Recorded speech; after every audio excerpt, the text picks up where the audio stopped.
Well, I really don't think we've ever seen a 24 hours like this in Silicon Valley. You have thousands of people who are just watching themselves being disconnected from Twitter Slack and then narrating their experiences on Twitter for all of us to see. So there's a lot of sadness coming out of that company. And I think there's a lot of confusion and uncertainty about what it's going to mean for the future of this company. Alex, what do you make of the way all of this has gone down, from the layoffs to the other issue, which we're going to get into in a moment with the advertisers? But I've seen New York State lawmakers tweeting about the way that these employees were allegedly let go. The layoffs were handled terribly. I don't think there's much debate about that. This is going to be a case study in business schools for years about the way not to do it. No communication from management from the moment they took over, and frankly, layoffs that hit core teams that Elon Musk is going to need. So it's bad for the business as well. Some of those layoffs came in sales and advertising. So it's no wonder that advertisers who have little clarity about what the content policies are going to be for this new leadership inside Twitter, it's no wonder that they are now trying to hold back their ad spend. But this remains what clearly seems to be the largest issue moving forward, certainly from a business standpoint. Let's take a look at this tweet from Elon Musk this afternoon regarding the advertisers, in which he says, quote, Twitter has had a massive drop in revenue due to activist groups pressuring advertisers, and though nothing has changed with content moderation, and we did everything we could to appease the activists, extremely messed up. They're trying to destroy free speech in America. Casey, I'd like to... Welcome to the Cryptoteacher. And I come back with that video just to make you think. Don't forget to like and subscribe to the channel. And we have Jack Dorsey sending out an apology to the Twitter employees. Guys, if you get fired, you're not trying to hear no apology. They knew exactly what they were doing. We know Elon Musk and Jack Dorsey are NWO puppets. And we know what the NWO wants to do with these platforms, Facebook, Instagram, Twitter. Follow the blueprint of China. Remember, guys, we're moving to the fourth industrial revolution, where you're going to have social credit, social shopping, social working on these platforms. You're also going to be able to get paid on a daily basis because we know that programmable money is coming. And then, of course, guys, we have Carl Icahn on the Fed. And we know when these billionaires, fund managers talk about the Fed, they don't hold the Fed accountable. They don't hold Congress accountable. When we all know the only people that can create inflation is Congress and the Fed. And we know it was done on purpose. 20% of all money in existence printed in 1 year, so then therefore they could build this fourth industrial revolution. And then also take the globe and put them in a simulation to see how they'll react by sitting at home and getting free money. Yes, it sounds unbelievable. But remember, your life is an illusion and TV is your reality. Because we know, when it comes to the New World Order, it's all planned out. You have a wonderful day. There are real problems because inflation is a terrible thing. And once you have it, it's almost like being drug dependent, and it's very hard to get rid of it once it starts. I mean, I remember the 70s, but it takes out countries, it takes out hegemonies. And I think Powell is very right to do anything he can to stop this inflation that's coming on. And the real surprising thing is that you haven't had it before, because for the last years, we've been just printing up money and just giving it out. And one of the major problems is, I think, and nobody's blamed them, but it's corporate America. It's the CEOs, rubber stamp boards, and the money has been very cheap. So they've been able to borrow money very cheaply. But instead of putting it back into production, they've taken that money, borrowed more and more, and bought stocks at very high valuations.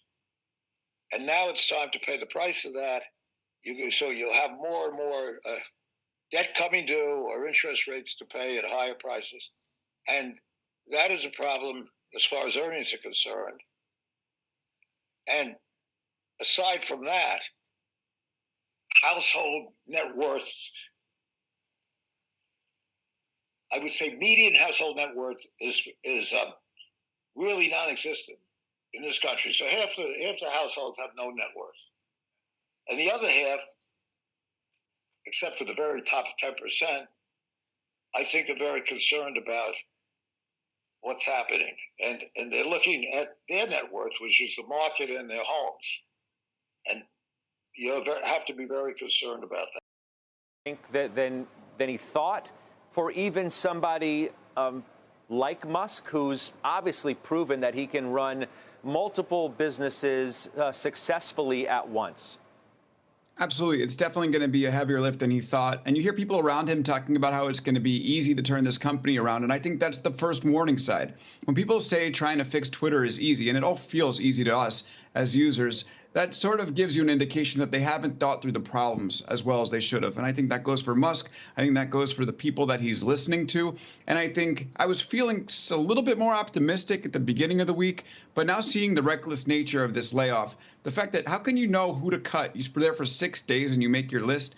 Like, it doesn't make sense. The traditional playbook here is you spend 2 months learning the business, then you make your decision, you do it in a day. And this has just been so messy. It's going to make the hill much harder for Elon Musk to climb going forward. Casey, I'll give you the last word on what was the biggest issue, this idea of charging verified users $8 a month before this sort of ad storm blew up in Musk's face. And we're talking about that as the principal issue because it's the key business issue. But what about this idea of what seems to be a fair amount of pushback on the idea of $8? Yeah, look, I think it makes sense for Twitter to shift more of its revenue mix to subscriptions over time. I think there's a lot of low-hanging fruit there. I think charging for users for features, including at least some forms of verification, probably makes sense. But when you look at how much they can make off of $8 a month with the relatively low penetration they're going to get at that price, and you compare that to the size of their current advertising business, there's no comparison. That's a drop in the bucket. So Elon's going to need a lot bigger ideas if he wants to make his money back on this company. We're going to a different economy, and we're going to be learning more about that as we go. But clearly, we're learning that things can be done from remote locations. We're learning that technology can replace people even more than we thought. We're not going back to the same economy. We're recovering, but to a different economy, and it'll be one that is more leveraged to technology. And I worry that is going to make it even more difficult than it was for many workers.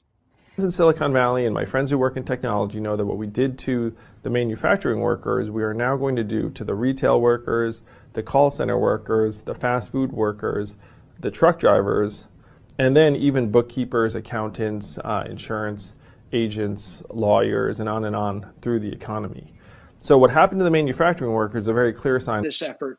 And China has big plans for this. They intend to seed their digital yuan into the global environment by giving it away to visitors at next winter's Olympics. When they arrive at the airport, they're going to get yuan digital wallets. They're going to receive digital yuan. They're going to use it throughout their visits to Beijing, and then they're going to take it back to their home countries. They see this as a huge advantage. Why? Because who controls the underlying protocols, who controls the underlying standards of the future of money will control the future of money.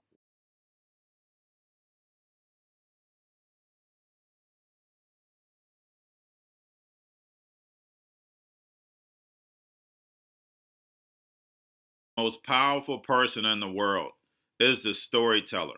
The storyteller sets the vision, values, and agenda of an entire generation to come. Steve Jobs.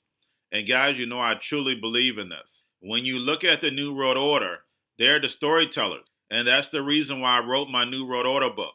But guys, now it's time to change the current generation. And I wrote 3 kids' books. You know, I love the Trinity because I understand the power that's in it. So I have 3 books. We have an opportunity to change the generation, to educate, not just me, but I want to show you that I take action on a daily basis. And I want you to take action on a daily basis. whether it's your job, whether it's in your community, we have an opportunity right now to educate the masses. I posted this on my Twitter account. Please share, but this is a short clip of the 3 books. There's going to be a clothing line and action figures. Please get these books for your kids, nephews, cousins, friends, so therefore we can start the re-education now. Because as we see, the 4th Industrial Revolution foundation is definitely here. Robots, algorithms, drones, taking humanity out the picture. We have to re-educate. But let's get into the video. Part 1. King Joshua and Grandma Tam save the village. Part 2. King Joshua and Grandma Tam save New York from COVID stories 3. Part 3. King Joshua and Grandma Tam goes to China. It's mandatory to get part 1, part 2, and part 3 of this series. It's time to re-educate Generation Z.